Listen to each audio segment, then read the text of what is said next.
रहस्यमय देवता महाप्रभु श्री जगन्नाथ। इतिहास कहे जे अतीत खोर्धा जिला नईरी गाँव में विजय करते महाप्रभु। एठारे 7 मास 27 दिन धरी महाप्रभु को रखा जाइथिला। श्री जगन्नाथ संस्कृति सेतबेले अवदमित ही रही था। जगन्नाथ महाप्रभु श्रीमंदिर त्याग करी एई कांकण शिखरी निकटस्थ नईरी ग्राम रे हरिहरेश्वर मंदिर रे पूजित होता। तार प्रमाण एबे सुद्धा रही। महाप्रभु विराजमान करिथिबा अपूर्व चका सेठारे चकादिय रूप में भक्त मानक द्वारा पूजित होचन।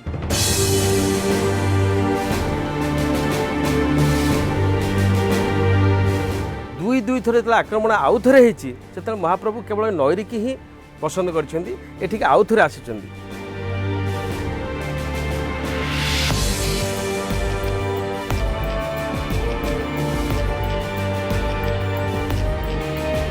कौन सी सम्मानास्पद व्यक्ति घर को आसिले आमे कौन करूँ ताकू बसवा गोटे पीढ़ा दो। से पीढ़ार नाम है पिष्टक संस्कृत भाषा एवं पिष्टकटा धीरे धीरे सेठारे वैदिक शास्त्र से पिंडिका जेतु परब्रह्म परमात्मा भग अर्चा विग्रह को आम तले तो रखिपार नहीं।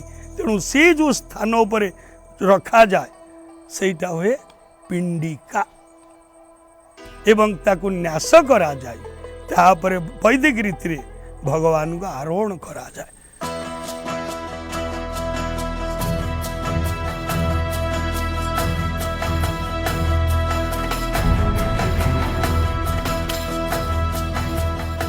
ये हूँ से ही बहुचर्चित हरिहरेश्वरंकर मंदिर बेढ़ा। महाप्रभुंकर ये मंदिर बेढ़ारे प्रवेश कले आपण देखिए जोठी महाप्रभु दुई थर आसी लीला करिसंती। सुंदर चक्का अछंती। नईरी ग्रामवासी माने सुंदर सिंहासन प्रस्तुत करैछंती।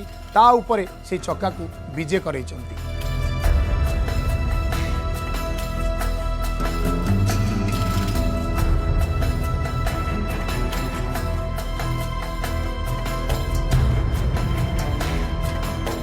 एबे एठारे हर एवं हरि एकाठी पूजा पाउछंती। आउ एकाठी लागी होची बेलपत्र तुलसी। ये जगह उपरे प्रभु विष्णु और शिव गोटे शरीर के अच्छा लिंग जो भली आउ तांकर चलंती बीजपति से भली। निश्चित भाव में जगन्नाथ गोटे क्षेत्र क्रीड़ा क्षेत्र एवं यही गाँव में ठगड़ी यात्रा होता। गजपति मर्माहत हो बारबाटी दुर्ग था तांकर सुयोग्य पुत्र युवराज कृष्णचंद्र राय सी नईरी ग्रामवासी मानक अधिवासी मानक नहीं बहुत गुप्त सुप्तरे सगड़ी रथयात्रा करके महाप्रभु रथयात्रा समापन करते। नईरी जितेबाला महाप्रभु दुई थर थे से गुंडीचा यात्रा करते। बड़दाण्ड एवं भी पड़ी रथयात्रा होता। गोटे दिन से गुंडीचा कूओ जो कूर पा आणिकी ठाकुर को सेवा करा सेठी पड़ी तो लीलामय सहित लीला थिला सेठी थिला रथयात्रा। सालवेग लेखुचंती कुलबधूंक रड़ी पंडाए गड़ा गड़ी विधाता बाम है ओडिशा को। जेतेबेले ओडिशा को विधाता बाम होईची जगन्नाथ महाप्रभु को यही चिलिका बाट दे विविध स्थान को भक्त नहीं जाइची। कारण चिलिका मझिरे थिबा नानाविध टापू विधर्मी मानक द्वारा अपहंच एबे भी अच्छी मंगला नदी एबे भी अच्छी मंगला घाट महाप्रभु को चापरे विजे करई राताराति भक्त माने पार करिछंती। महाप्रभु को यही चिलिका बाट दे आनिचंती यही कांकण शिखरी रे विजे करईबा पाई। जीवन जाऊ पछे मो ठाकुर थाऊ।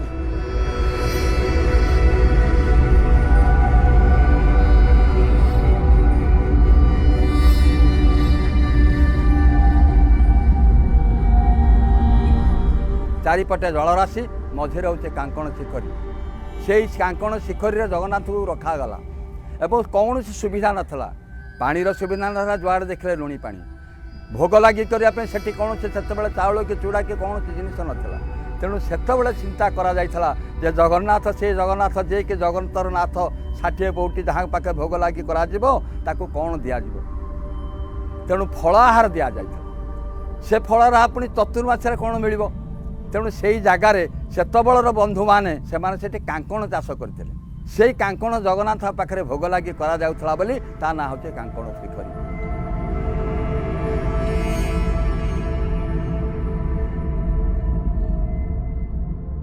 जो फल कंटा थाए से गुड़ाक केवे नैवेद्य लगे जगन्नाथ पाखे लगे प्रभुंकर किसी उपाय नथिला से दिन कांकड़ फल खाइथिले एवं से कांकड़ फल एते स्वादिष्ट थिला तांको सेई दिन ठारू कांकड़ फल को तांकर मण हिसाब रे प्रधान फल हिसाब रे गोटे व्यवहार करा हुए एवं बोला बंधर गोटे मठ खोला जाए से कांकड़ फल को कांकड़ शिखर नहीं से माने पुरी रे पहुँचाती प्रभुंकर अति प्रिय फल भाव से परिगणित हुए।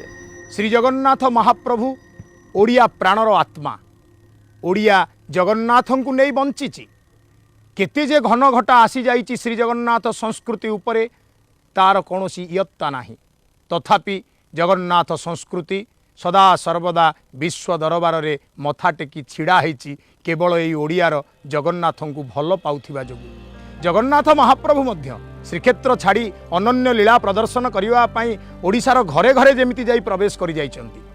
एई कांकण शिखरी रे महाप्रभु निजकु लुचेई रखिथिले विधर्मी मानक आक्रमण रक्षा पाइबा पाई। एठी घन जंगल थिला जंगल भितरे सेवायत माने तांको लुचेई रखिथिले थरे नुह दुई दुई थर मध्य जगन्नाथ एटिके आछन्ति एटु जाइछन्ति फिर जगन्नाथ एटिके आछन्ति। लताकुंज तले महाप्रभु निजकु आश्रय देले किंतु महाप्रभु से तो 60 पौटी खाइला वाला तांकर तो पुणी मण ही हवा दरकार तेणु बड़ परीक्षा आउ सान परीक्षा महाप्रभु सेवारे लागिले। जानती महाप्रभु केमिति सेवा पाइले चिलिका ह्रदर गोटे फुट दूर कूप खनन करागला सेतेबेले सेमाने आमे करूना ये सुंदर जमुना कूप खूब मधुर जल रे परिपूर्ण होई रही अछि। एई मधुर जल को संग्रह करी सेवायत माने साथी रे नियंती आउ चिलिका मझिरे कांकण शिखरी कुदरे प्रस्तुत हुए महाप्रभुंक पाई मणही। जगन्नाथଙ୍କର अलौकिक शक्ति आशीर्वाद बଳରେ अजय बजी सेठारे लुणी पानी चारिपटे घेरी मिलथिले मध्य सेठारे मधुर जल बाहरुछि।